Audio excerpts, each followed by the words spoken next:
Baik, Assalamualaikum warahmatullahi wabarakatuh. Perkenalkan, nama saya Fikri Taufik Ramadan. Di sini saya akan menjelaskan mengenai utang negara pada mata kuliah keuangan negara. Nah, utang negara adalah utang yang dikeluarkan atau dijamin oleh pihak pemerintah pada suatu negara. Artinya, utang negara adalah surat utang yang dikeluarkan oleh pemerintah nasional. Hal tersebut tentunya berbeda dengan municipal debt, yang mana utang tersebut dikeluarkan oleh pemerintah daerah. Tujuan dari pengelolaan ekonomi tersebut adalah yang pertama, menciptakan kemakmuran rakyat dalam bentuk penciptaan kesempatan kerja, kemudian mengurangi kemiskinan dan menguatkan pertumbuhan ekonomi, dan yang kedua menciptakan keamanan. Nah, kemudian ada fungsi utang negara. Fungsi dari adanya utang negara ini diantaranya yang pertama menutupi defisit anggaran, kemudian yang kedua menutupi kekurangan kas atas kebutuhan kas jangka pendek dalam pelaksanaan belanja yang tidak dapat ditunda. Kemudian yang ketiga, solusi dalam penataan portofolio utang pemerintahan yang tentu dimaksud untuk mengurangi beban belanja untuk membiayai utang dalam APBN di tahun-tahun berikutnya. Dari fungsi-fungsi tersebut dapat disimpulkan bahwa utang merupakan cara untuk menyelesaikan masalah tanpa menyebabkan permasalahan baru. Namun pendefinisian ini baru bisa dibenarkan bila utang dapat dikelola dengan baik sesuai dengan perencanaan yang telah ditetapkan.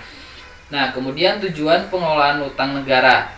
Tujuan jangka panjang. Yang pertama, ada mengamankan kebutuhan pembiayaan APBN melalui utang dengan biaya minimal pada tingkat risiko terkendali, sehingga kesinambungan fiskal dapat terpelihara. Kemudian yang kedua, mendukung upaya untuk menciptakan pasar surat berharga negara atau SBN yang dalam, aktif, dan liquid. Kemudian tujuan jangka pendeknya yaitu memastikan tersedianya dana untuk menutup defisit dan pembayaran kewajiban pokok utang secara tepat waktu dan efisien. Kemudian dampak utang. Meningkatnya utang pemerintah dari sisi ekonomi tentu dapat terdampak negatif dan positif. Dampak negatif termaksud adalah meningkatnya pembayaran cicilan utang pokok dan kenaikan pembayaran bunga utang yang ujungnya dapat menghambat pertumbuhan ekonomi. Berdasarkan data Kementerian Keuangan pada 2019 sampai akhir November tahun ini, pembayaran bunga utang mencapai 267,63 triliun rupiah. Penerbitan utang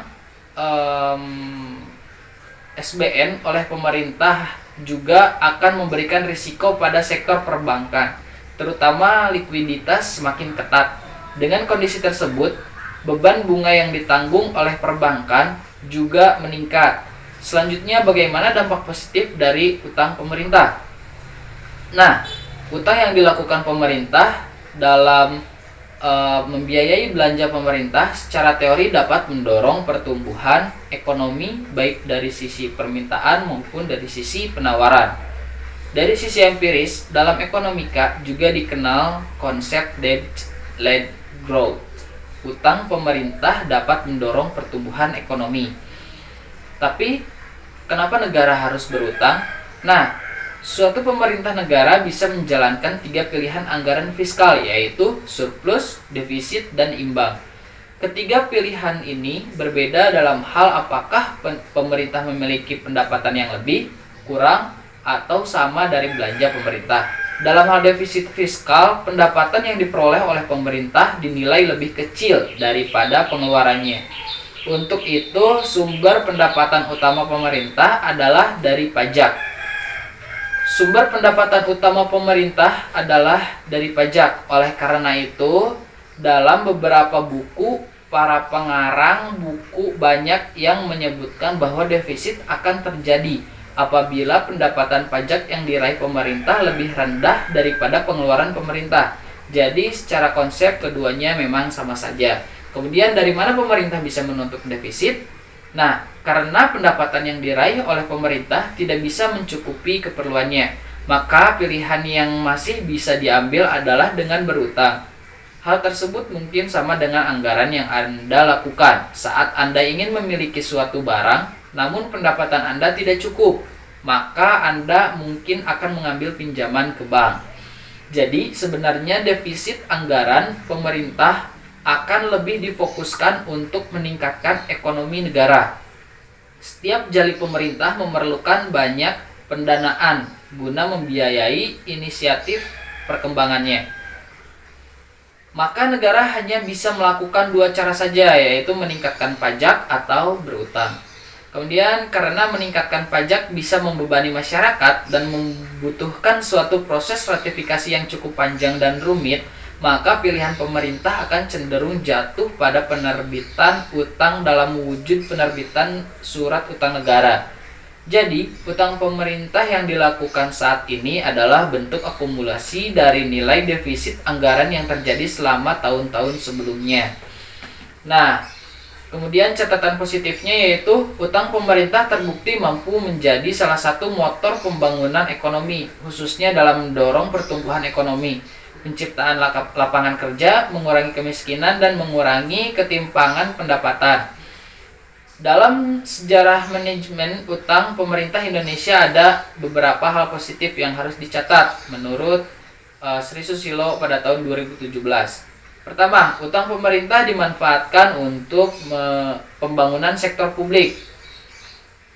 Misalnya pengembangan jalan, sekolah, rumah sakit, dan sebagainya. Kemudian yang kedua, utang pemerintah dikenakan tingkat bunga yang lebih rendah dari tingkat bunga internasional.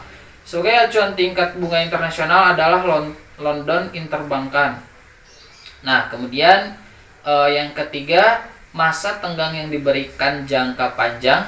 Masa tenggang adalah kelonggaran waktu yang diberikan untuk mulai mencicil utang pokok dan tingkat bunga.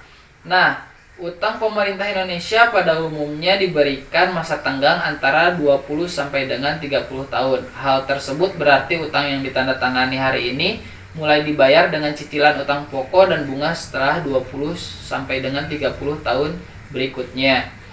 Nah, keempat, sumber utang pemerintah tidak hanya mengandalkan sumber utang luar negeri, namun utang yang bersumber dari dalam negeri. Pemberi pinjaman atau utang terbesar kepada pemerintah Indonesia, baik secara bilateral dan multilateral, adalah Bank Dunia, Jepang, Bank Pembangunan Asia atau ADB, Prancis, Jerman, dan Islamic Development Bank atau IDB. Sumber domestik dilakukan pemerintah dengan menjual SBN kepada masyarakat domestik.